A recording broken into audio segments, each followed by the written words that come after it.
সকালবেলার জলখাবার হোক বা সন্ধ্যাবেলার টিফিন, এইরকম একটি রেসিপি বানিয়ে নিতে পারেন একদমই মশলা ছাড়া আর একদমই কম সময়ে। বাড়িতে থাকা কয়েকটা জিনিস দিয়েই আজকের এই রেসিপিটি তৈরি হয়ে যাবে। নমস্কার বন্ধুরা, নন্দিনী সিম্পল কুকের আরও একটি পর্বে আপনাদের সবাইকে জানাচ্ছি স্বাগত। পুরো ভিডিওটা দেখার অনুরোধ রইল বন্ধুরা, যদি ভালো লাগে একটা লাইক করতে ভুলবেন না। আর আজকের রেসিপিটি ভীষণ সুন্দর একটি রেসিপি, আশা করছি আপনাদের ভীষণ ভালো লাগবে। আজকের এই রেসিপিটি তৈরি করার জন্য প্রথমে এদিকে আমি একটা বাটিতে নিয়ে নিচ্ছি গমের আটা। এখানে আমি চায়ের কাপ মেপে 2 কাপ গমের আটা নিয়ে নিয়েছি। আপনারা যতগুলো তৈরি করবেন সেই হিসেব করে আটাটা নিতে হবে। এবারে দিয়ে দিচ্ছি পরিমাণ মতো লবণ, দিয়ে দিচ্ছি হাফ চামচ লাল লঙ্কার গুঁড়ো, যেটা ঝাল আমি সেই লঙ্কার গুঁড়ো ব্যবহার করেছি। দিয়ে দিচ্ছি 1 চুটকি মতো হলুদের গুঁড়ো, আর দিয়ে দিচ্ছি এখানে আজওয়ান। জোয়ানটাকে আমি একটু হাতের সাহায্যে ভেঙে দিয়ে দিলাম। এবারে খুব ভালো করে সমস্ত কিছুকে আগে একটু মিশিয়ে নিচ্ছি। এবারে রুম টেম্পারেচারে থাকা জল দিয়ে অল্প অল্প করে মেখে নেব। আর এই ডোটা একদমই আমরা যেরকম রুটি খাওয়ার জন্য তৈরি করি আটাটাকে, ঠিক তেমনই নরম করে মেখে নিতে হবে। তো বন্ধুরা দেখুন, আমার মাখাটা হয়ে গেছে। এবার আমি ওপর দিয়ে 1 চামচ তেল দিয়ে একটু মাখিয়ে রেখে দেবো ঢাকা দিয়ে 5 মিনিটের জন্য। একদমই যেন ড্রাই না হয়ে যায়। এবারে এদিকে একটা কড়াই বসিয়ে দিলাম। কড়াইতে দিয়ে দিয়েছি আবারও 1 চামচ তেল।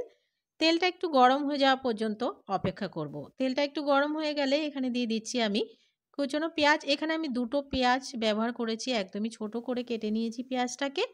পেঁয়াজটা একটু সফট হয়ে গেলে এখানে আমি দিয়ে দেব আদা বাটা। এখানে আমি 1 চামচ আদা বাটা ব্যবহার করেছি আর 3 টে কাঁচা লঙ্কা। কাঁচা লঙ্কাটাকে ছোট ছোট করে কেটে রেখেছিলাম।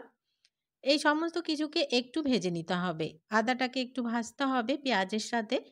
যখনই ৩ টে জিনিস ভাজা হয়ে যাবে দিয়ে দেবো এখানে টমেটো। এখানে আমি ১ টা টমেটো ব্যবহার করেছি। এবারে টমেটোটা একদমই সফট হয়ে যাওয়া পর্যন্ত অপেক্ষা করতে হবে। এই পর্যায়ে দিয়ে দিচ্ছি পরিমাণ মতো লবণ, আর দিয়ে দিচ্ছি হলুদের গুঁড়ো। এখানে আমি অল্প পরিমাণ হলুদের গুঁড়ো ব্যবহার করেছি, শুধুমাত্র একটু কালার হওয়ার জন্য। আর লবণটাও পরিমাণ বুঝে দিতে হবে, যেহেতু আমরা আগে একবার লবণ ব্যবহার করেছিলাম। তো দেখুন বন্ধুরা, এদিকে কিন্তু টমেটোটা একদমই সফট হয়ে গেছে।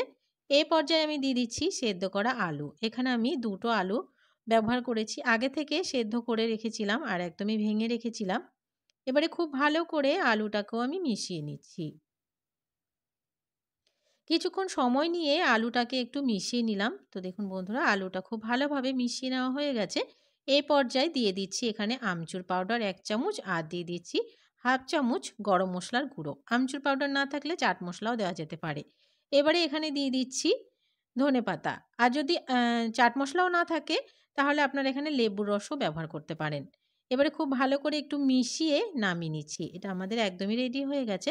নামিয়ে ঠান্ডা করে নিতে হবে। এদিকে আমরা যে আগে থেকে ডোটা মেখে রেখেছিলাম সেটা একটু দেখে নিচ্ছি। তো দেখুন ডোটা একদমই রেডি হয়ে গেছে। আরও কিছুক্ষণ আমি ডোটাকে একটু মেখে নিচ্ছি। ডোটাকে আরও কিছুক্ষণ একটু মেখে নেওয়ার পরে এখান থেকে ছোট ছোট করে লেচি কেটে নেব। তো কতগুলো আমার তৈরি হচ্ছে, প্রথমে আমি লেচিগুলো তৈরি করে দেখে নিচ্ছি। তো বন্ধুরা দেখুন, এখানে আমার অনেকগুলোই লেচি হয়ে গেছে। তো আমি একটা বেলে এবারে দেখিয়ে দিচ্ছি। একটা প্রথমে রুটির আকারে বেলে নেব। খুব বেশি বড় বা খুব বেশি ছোট করব না। আর পাতলা করতে হবে একটু, খুব বেশি মোটা রাখা যাবে না। এবারে দেখুন আমি একটা তৈরি করে নিলাম। এবারে যে পুরটা আমরা রেডি করে রেখেছিলাম সেটা মাঝখানে একটু দিয়ে দিচ্ছি।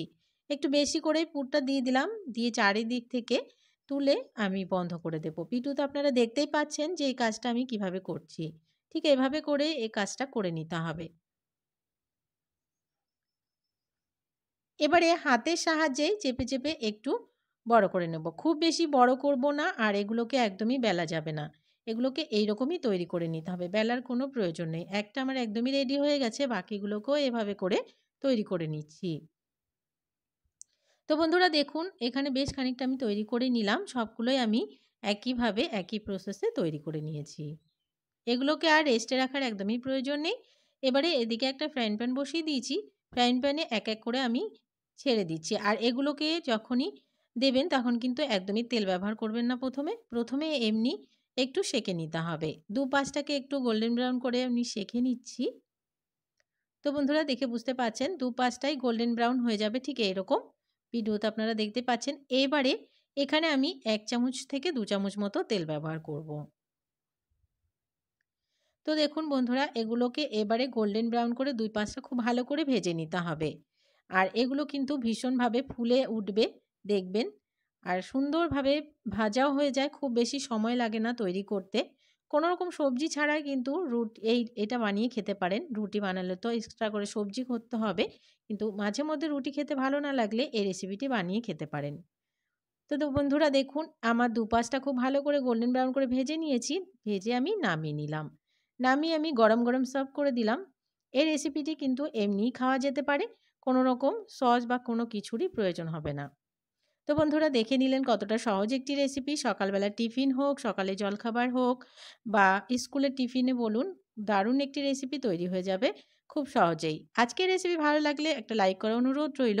অনেক, অনেক শেয়ার করে দেওয়ার অনুরোধ রইল। নতুন বন্ধু আমার চ্যানেলে নতুন এসে থাকলে আমার চ্যানেলটিকে সাবস্ক্রাইব করে পাশে থাকা বেল আইকনটাকে প্রেস করে অল বাটনে ক্লিক করতে ভুলবেন না।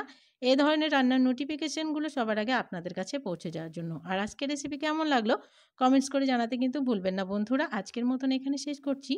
দেখা হবে পরবর্তী রেসিপিতে। সবাই ভালো থাকবেন, সুস্থ থাকবেন। আজকের মতো তাহলে টাটা।